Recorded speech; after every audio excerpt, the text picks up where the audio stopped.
नमस्कार, मैं मुस्कान और आप देख रहे हैं न्यूज़ विंग टीवी। सन 1971 में हुए भारत पाकिस्तान के बीच युद्ध में घायल हुए भूतपूर्व सैनिक पोतना बालमुचु जी लगातार न्याय की गुहार लगा रहे हैं, लेकिन सरकार की तरफ से इन्हें अभी तक किसी तरह की कोई सहायता प्राप्त नहीं हुई है। आइए जानते हैं पोतना बालमुचु जी से कि क्या है पूरा मामला। आप लगातार सरकार की ओर गुहार लगा रहे हैं, तो सरकार की तरफ से आपको क्या कुछ अभी तक आश्वासन मिला है? हम तो इसलिए बैठे हैं कि राजभवन में 2 बार पहले भी आ चुका है।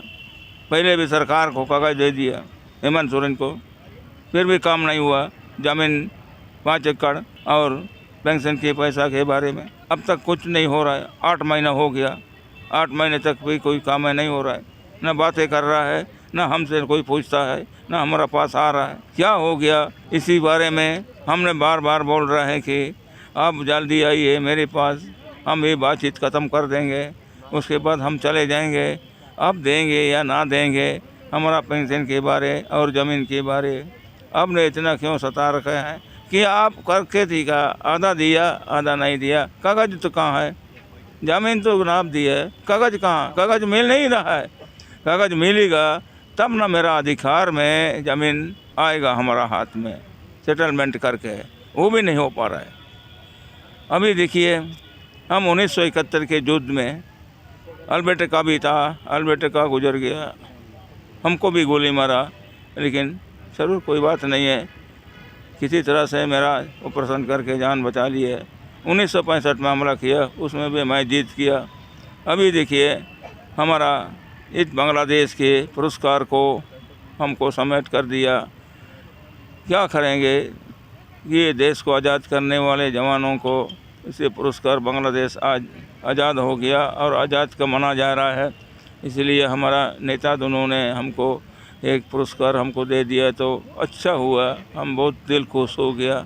लेकिन हमको नहीं देना चाहिए था, लेकिन अल्बर्ट का गुजर गया तो अल्बर्ट को ये मान नहीं कर सकेगा कि हम माना हुआ आदमी है कि हम भी लड़ाई में कोई कम नहीं था, देश को बचा के और देश को लगातार लड़ाई जरूर रखा और आज़ादी हो गया। इसीलिए बांग्लादेश के पुरस्कार को हमको समेट दिया, हमको दे दिया, वो भी अच्छा ही है, कोई खराब नहीं है बस। लेकिन हमको इतना है कि ये सरकार आ कर के बातचीत कर दिया जाए कि हमारा मांग को पूरा किया जाए, वही हम मानेंगे, नहीं तो नहीं मानेंगे, ना तो यहाँ से हिल नहीं सकेंगे और जा भी नहीं सकेंगे। मेरा और भी पार्टियाँ हैं कि साथ में हमको दे रहा है, अच्छा ही कर रहा है, कोई खराब नहीं कर रहा है। सरकार को भल रहा हो, सरकार को बोलो कि पोतना बालमुचु को 5 एकड़ ज़मीन और उसके बाद पेंशन के बारे में आप सरकार उनसे बातचीत करके उनको समेट कर दीजिए। आप पैदल भी चलकर आ रहे हैं, कहाँ से कहाँ तक आए हैं? चाईबासा 73 से आए थे। चाईबासा से रांची आप पैदल चलकर आए? 150 किलोमीटर चाईबासा में बैठे थे ज़रा 8 दिन। ना DC आया, ना RLDC आया, ना कोलन साहब आया, ना BDO साहब आया, ना CO साहब आया, कोई नहीं आया।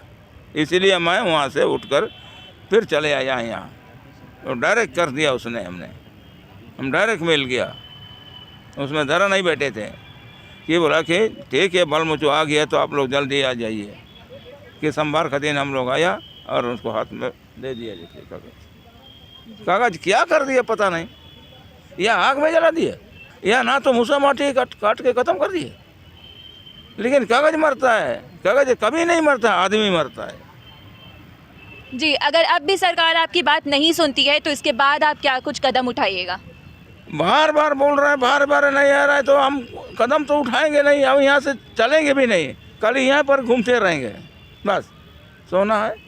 और क्या है, कब आएगा कि नहीं आएगा, अब देखना है। और हमारे साथ अभी मौजूद हैं समाज सेवी उत्तम यादव जी, जो कि भूतपूर्व सैनिक के साथ लगातार कदम से कदम मिलाकर उनके साथ आवाज़ उठा रहे हैं। आइए हम जानते हैं इनका क्या कहना है। देखिए, पोतना बालमुचु जी पूरे परिवार के साथ पिछले 14 दिन से 3 तारीख परमबीर अल्बर्ट एक्का के शहादत दिवस से यहाँ पर अनिश्चितकालीन धरना पे बैठे हैं। उनके साथ हम लोग भी अनिश्चितकालीन धरना में बैठे हुए हैं। लेकिन दुखद है, आज है 1971 का विजय दिवस और आज के दिन जिस सेना ने पाकिस्तान में घुसकर पाकिस्तानी आतंकवादी वहाँ के सेनाओं को मारकर हिंदुस्तान का तिरंगा गाड़ने का काम लांस नायक परमवीर अल्वा टेका के साथ में किए थे, और आज वह व्यक्ति आज के दिन यहाँ पर धरना पे बैठे हैं अपनी मांग को लेकर। और मांग जो है कोई गैर मांग नहीं है, जो नियम वाली होती वही नियम वाली की मांग है कि 5 एकड़ ज़मीन, पेंशन, परिवार के एक सदस्य को नौकरी। अभी तक कोई भी सुविधा का, सरकारी सुविधा का लाभ पोदना बालमूचू को या उनके परिवार को नहीं मिल पाया है। सोचिए, पोदना बालमूचू पूरे भारत में 1971 का अगर सैनिक खोजिएगा तो खोजने से नहीं मिलेगा, इकलौता आदमी होंगे जिस व्यक्ति को सर्वोच्च सम्मान मिलना चाहिए था, जिनके सम्मान में आज के दिन, विजय दिवस के दिन सरकार की ओर से, राज्य सरकार की ओर से भव्य आयोजन होनी चाहिए था, वो बैठे हैं धरना पे। ये दुखद है। पत्नी 75 वर्ष की उम्र है, पोदना बालमूचू का 81 वर्ष उम्र है, और 75 वर्ष उम्र में ठंड से उनकी तबीयत ख़राब हो चुकी है। कल कोई घटना घटती है, उसकी जिम्मेदारी कौन लेगी? यह दुखद है। पोदना बालमूचू अनिश्चितकालीन धरना पे बैठे हैं और यहाँ से हटने वाला नहीं है, और हम लोग भी इनके साथ खड़े हैं। पोदना बालमूचू की यादों को, क्योंकि 1971 में संसाधन की कमी थी, आज तो बहुत से संसाधन है और वो व्यक्ति जीवित है। इनके डॉक्यूमेंट्री बनाकर इनकी यादों को रखना चाहिए था, और इनके बारे में 1971 के युद्ध के बारे में विद्यालय में पढ़ाई होनी चाहिए थी, ना कि राजभवन के समक्ष उस व्यक्ति को अपने परिवार से धरना में बैठना पड़ रहा है। यह दुखद है। इसलिए सरकार, आज 16 दिसंबर है, विजय दिवस है, सरकार निर्णय ले और इनके सम्मान में कोई आयोजन करे, इनकी जो समस्या है उसको समाधान करें।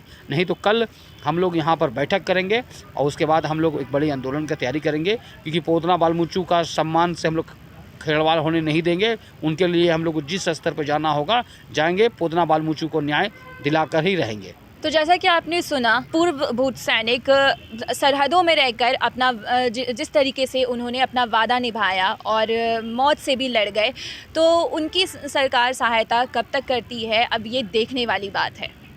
और ऐसे ही आगे की तमाम जानकारियों के लिए बने रहे न्यूज़ विंग टीवी के साथ। सहयोगी राकेश के साथ मैं मुस्कान।